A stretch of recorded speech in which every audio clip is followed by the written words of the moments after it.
ನಮ್ಮರ ಜೊತೆಗೆಲ್ಲ ಸುಮ್ಮನೆ ಹೇಳ್ತಾರೆ 59,000 ಕೋಟಿ ಗ್ರಾಂಟ್ ಹಂಗ್ರಿ ಹೇಳ್ರಿ ಯಾರು 10 ಲಕ್ಷ ರೂಪಾಯಿ 7 ಲಕ್ಷ ರೂಪಾಯಿ ಈ ಎಲ್ಲಟ್ಟಿ ಸೇರಿ 7 ಲಕ್ಷ ರೂಪಾಯಿ ತಿಂಗಳ ಅಕೌಂಟ್ ಹಾಕ್ತಾರೆ. ಒಂದು ತಿಂಗಳು ಲೇಟ್ ಆಗಿ ಹೇಳೋಣ.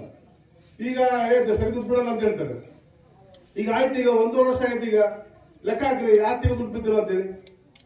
ಒಂದು ತಿಂಗಳು ಲೇಟ್ ಆದ ಸಮೇತ ದುಡ್ಡು ಏನಕ್ಕೆ ಬೇಡ, ಯಾರು ಬಿದ್ದಿಲ್ಲ ಅಂತ ಧೈರ್ಯ ಹೇಳಂಗಿಲ್ಲ ನಾವು. ಸುಮ್ಮನೆ ಯಾರು ಅಪಪ್ರಚಾರ ಮಾಡ್ತಾರೆ. ಅದಕ್ಕೆ ತಾಯಂದ್ರೆ ಎಲ್ಲರೂ ಬಸ್ನಾಗ ಫ್ರೀ ಮಾಡ್ತಾರೆ, ಎಲ್ಲರೂ ಸಹ ಅಕ್ಕಿ ದುಡ್ಡು ಇಸ್ಕೊಂತಾರೆ, ಅಕ್ಕಿ ಸಿಗ್ತತೆ, 2,000 ರೂಪಾಯಿ ಅಕೌಂಟ್ ದುಡ್ಡು ಬರ್ತದೆ, ಎಲ್ಲ ಸೌಲಭ್ಯ, ಕರೆಂಟ್ ಕಟ್ಟಂಗಿಲ್ಲ, ಸರ್ಕಾರ ಕೊಟ್ಟು ಎಲ್ಲವನ್ನೇ ಆಗುತ್ತಾ. ಯಾಕೆ ಅಂತ ಸಿದ್ದರಾಮಯ್ಯನವರು ಧೈರ್ಯ ಮಾಡಿ ಅವ್ರಿಗೆ ಗೊತ್ತೈತ್ರಿ ದುಡ್ಡು ಐತಿ ಈ ರಾಜ್ಯದಲ್ಲಿ. ಹಂಗಾಗಿ ಇವೆಲ್ಲವನ್ನ ಉಪಯೋಗಿಸೋಣ್ರಿ. ಒಂದು ಲೇಟ್ ಚಿಂತಿಲ್ಲ, ಎಲ್ಲ ಅಭಿವೃದ್ಧಿ ಆಗುತ್ತೆ. ಅಭಿವೃದ್ಧಿ ಮಾಡ್ಕೊಂಡು ನಮ್ಮ ಶಾಸಕರು ಏನು ಇದಕ್ಕೆಲ್ಲ ಈಗ ಹೇಳಿದ್ರಲ್ಲ, KKRDB ಸ್ವಲ್ಪ ಮಿಸ್ಟೇಕ್ ಆಗಿತ್ತು, ಅದಕ್ಕೆ ಹೆಚ್ಚಿನ ಅನುದಾನ ಕಮ್ಮಿ ಆಗುತ್ತೆ. ಇನ್ನು ಮುಂದಿನ ದಿನದಲ್ಲಿ ಎಲ್ಲ ಶಾಲಾ ಬಿಲ್ಡಿಂಗ್ ಆಗುತ್ತೆ, ಎಲ್ಲ ರಸ್ತೆ ಆಗುತ್ತೆ. ಹಾಗಾಗಿ ಇದನ್ನ ಎಲ್ಲವನ್ನ ನಾವು ಉಪಯೋಗಿಸೋಣ. ಸಿದ್ದರಾಮಯ್ಯ ಸಿಕ್ಕದಿಂದ ಎಲ್ಲ ಜನಾಂಗದ ಬಡವರಿಗೆ ಅನುಕೂಲ ಆಗಿದೆ ಅಂತೇಳಿ ಬಯಸಿ, ಈ ಭಾಗದಲ್ಲಿ ಇನ್ನೂ ಏನಾದರೂ ಅಭಿವೃದ್ಧಿ ಆಗ್ತಕ್ಕಂಥವನ್ನ ನಿಧಾನಕ್ಕೆ ಮಾಡ್ಕೊಂಡು ಹೋಗೋಣ.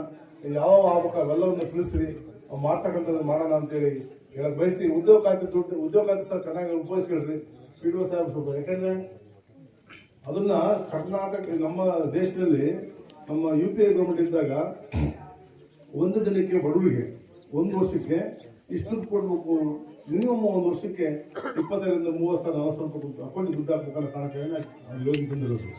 ಇತ್ತೀಚೆಗೆ ಏನ ಮಾಡ್ತಂದ್ರೆ ಇದು ಯಾಕೆ ಬಡವ್ರಿಗೆ ಕೊಡಬೇಕು ಈ ಯೋಜನೆ ಅಂತೇಳಿ BJP ಅವರು ನಿಧಾನಕ್ಕೆ ಕಟ್ಬಿಡ್ಕೊಂತ ಬಂದರು. ಅದು ತೆಗೆಗೆ ಬರ್ತಿಲ್ಲ, ಅದು ತೆಗೆಯಕ್ಕೆ ಬಂದ್ರೆ ತೆಗೆದ್ಬಿಡೋರು. ಅದು ನಮ್ಗೆ ಜನ ಅರ್ಥ ಆಗ್ತಿಲ್ಲ.